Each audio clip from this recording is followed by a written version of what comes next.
बाद की बिल्कुल लगी हुई पीठ से जो शिवरात्रि होती है, वो शिवरात्रि अगर उस शिवरात्रि का व्रत, साधना, तप, भजन, संसार का मनुष्य कर लेता है तो जिंदगी में उसने कोई व्रत किए ना किए हो, अगर एक व्रत शिवरात्रि का, प्रदोष की पीठ से लगी हुई शिवरात्रि का अगर कर लेता है तो उसको पूरे जीवन के व्रत का पुण्य फल प्राप्त हो।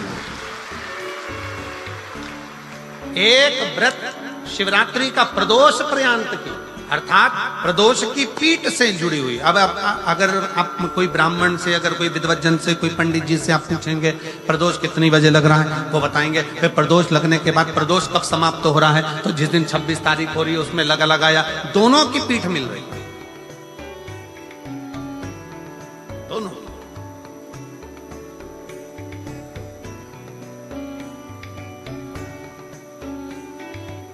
करो व्रत। आपने कितनी भी एकादशी के व्रत करे हो, कितनी भी द्वादशी के व्रत करे हो, कितनी भी चतुर्थी व्रत करे हो, कितनी भी तीज व्रत करे हो, कितनी भी अष्टमी का व्रत करा हो, कितनी भी नवरात्रि के व्रत करा हो, कितनी भी तीज का व्रत करा हो, चाहे दुनिया के कितने भी व्रत आपने करे हो, अगर आपने एक महाशिवरात्रि का व्रत नहीं करा तो कोई व्रत का पुण्य फल आपके खाते के अंतर्गत आ नहीं पाता। शिवरात्रि के व्रत की इतनी मूलता है। पर एक निवेदन है, अगर कोई बुजुर्ग है, कोई बीमार है, कोई बूढ़ा व्यक्ति है, बहुत बीमार है, तो उसको निवेदन है आप व्रत ये नहीं कि 24 घंटे का करो, आप व्रत 2 घंटे का कर लो, 1.5 घंटे का कर लो, 1 घंटे का कर लो, 15 मिनट का करो। पर निवेदन है कि जो बीमार व्यक्ति है वो आधे घंटे, 1 घंटा, 2 घंटा, 6 घंटा, 15 मिनट पर शंकर की शिवरात्रि का व्रत ये विचार कर करना, बहू बेटा नाते रिश्ते सबको कह देना। कोई बीमार व्यक्ति है ना, वो भी कह दे। शंकर भगवान के मंदिर में, भगवान शंकर के चरणों में जब हम पहुंचते हैं और कुछ भी ना कहें, केवल एक लोटा जल लेकर शंकर भगवान के मंदिर तक पहुंचे, केवल एक लोटा जल लेकर शिवालय तक पहुंचे और उस शिवालय में जाकर आप कुछ भी ना कहेंगे तो भी आपके एक लोटा जल से, आपके दिए हुए एक लोटा जल से भगवान शंकर ये समझ जाते हैं कि इस जीव को चाहिए क्या और क्यों आया है, क्या चाहता है। आप कुछ दें ना दें, भगवान शंकर की कथा, भगवान शंकर का चरित्र, शिव महापुराण शिव की शरणागति करना बताते। एक संत से व्यक्ति ने प्रश्न किया कि हमने सुना है कि भगवान के मंदिर में जाते हैं, शंकर के मंदिर में जाते हैं तो हमारे दुख कट जाता है, शिव के मंदिर में जाएंगे तो हमारे दुख कट जाएंगे, हमारे तकलीफें, हमारे कष्ट मिट जाएंगे, समाप्त हो जाएंगे। संत ने उत्तर दिया, संत बोले कि केवल मंदिर में जाने से ही दुख नहीं कटेंगे, आपने जिस दिन मंदिर में जाने का विचार अपने दिल में लेकर आ गए, उस दिन से ही तेरे दुख कटना प्रारंभ। जिस दिन आपके मन में एक लोटा जल चढ़ाने का भाव प्रकट हो गया, जिस दिन आपके मन में शंकर जी को एक लोटा जल देने का भाव, हमारे दुख, तकलीफें, कष्ट कटना प्रारंभ। हम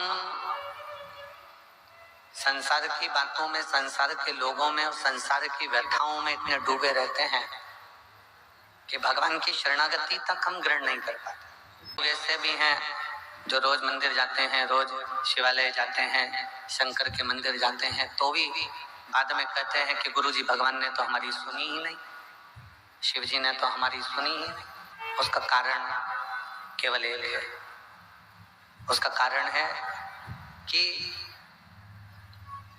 आपका तन तो मंदिर तक जा रहा है पर आपका मन मंदिर तक नहीं पहुंच पा रहा, शंकर तक नहीं पहुंच पा रहा। महापुराण की कथा, माता सती का शरीर जब दक्ष प्रजापति के यज्ञ में भस्म हो रहा था, तब दुनिया के लोगों को लगा कि माता सती जल रही हैं, भस्म हो रही हैं, माता सती का शरीर जल रहा है, सती भस्म हो रही हैं।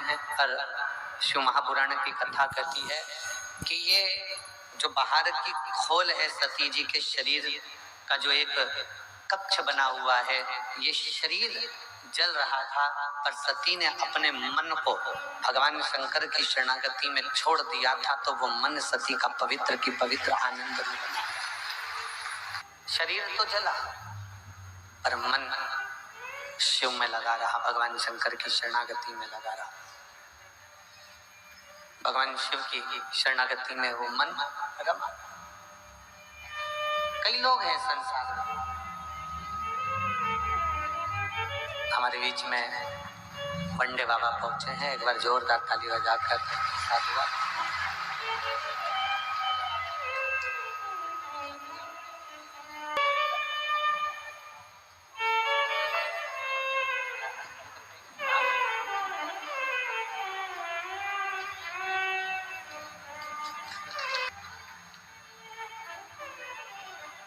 पूरे भारत की परिक्रमा 24 घंटे चलती है, ऐसे बंडे बाबा हमारे बीच में विराजमान है और 24 घंटे से ज़्यादा कहीं रुकते नहीं, और वहाँ से फिर दूसरे देश से तीसरे देश, तीसरे देश से चौथे देश, चौथे देश से पांचवें देश, ऐसे 24 घंटे भ्रमण और भजन।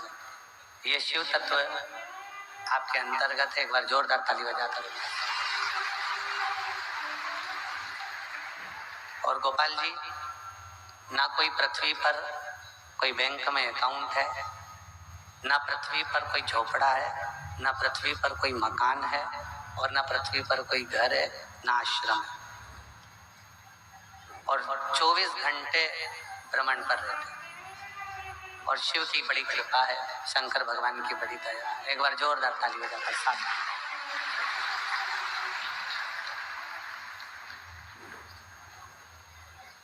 शिव कृपा से, भगवान शंकर की करुणा और उनकी उदारता,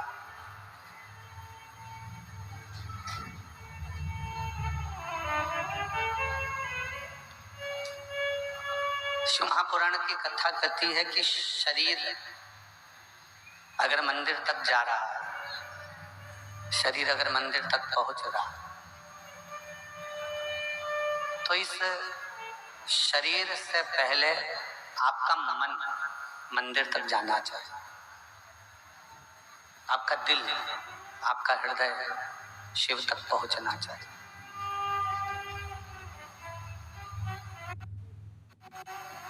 दुनिया में कई लोग ऐसे हैं कि वो मंदिर भी कर रहे हैं, शिव तत्व को धारण भी कर रहे हैं, पर उनका चित्त, उनका मन मंदिर तक नहीं पहुंचता, शिव तक नहीं पहुंचता।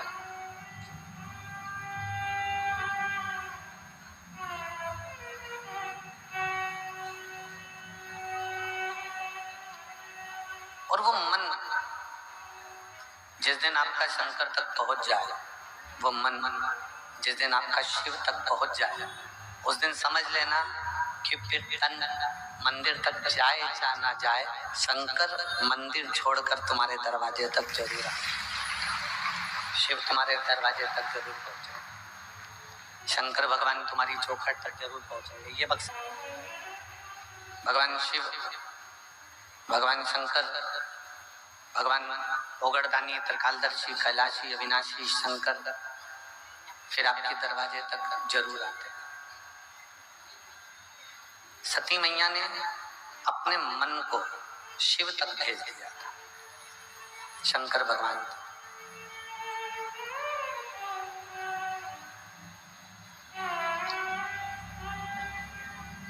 आप जितने लोग बाहर बैठकर कथा सुन रहे हैं, जितने लोग पंडालों में भरे पड़े हुए हैं, आज तो हम आ रहे थे तो हम देख रहे थे कि रोड पे भी लोग बैठे हुए हैं। जब हम गोविंद जी इधर से आ रहे थे ना, तो हमने देखा कि संत निवास के बाहर जो रोड बनी हुई है, उस रोड पर भी लोग बैठे हुए हैं, उस रोड पर भी लोग बैठे थे। आप जहां बैठे हो, आप जिस जगह पर बैठे हो, यदि आपका मन, आपका चित्त शिव में लगा हुआ है, तो ये मानकर चलो कि शंकर एक ना एक दिन तुम्हारे घर तक जरूर पहुंचेंगे और तुम्हारे ऊपर कृपा करेंगे। एक कथा शिव महापुराण की बड़ी सुंदर आती है।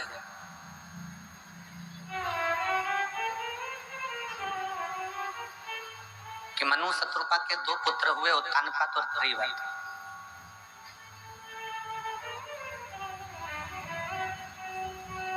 उत्तानपाद की दो धर्म पत्नियां थी, एक सुनीति, एक सुरुचि। और ये आपने शिव महापुराण की कथा में नहीं, श्रीमद् भागवत में भी सुना होगा कि उत्तानपाद की दो पत्नियां हैं, एक सुनीति है, एक सुरुचि। दो है। एक नीति का पथ निश्चित करती है, एक रुचि का पथ निश्चित करती है। कल हमने कथा में कहा था आप सभी को कि मनुष्य दो मन से सोचता है। एक मन से ये सोचता है कि मैं ये खाऊं कि ना खाऊं, दूसरा मन कहता है कि ये करूं कि ना करूं।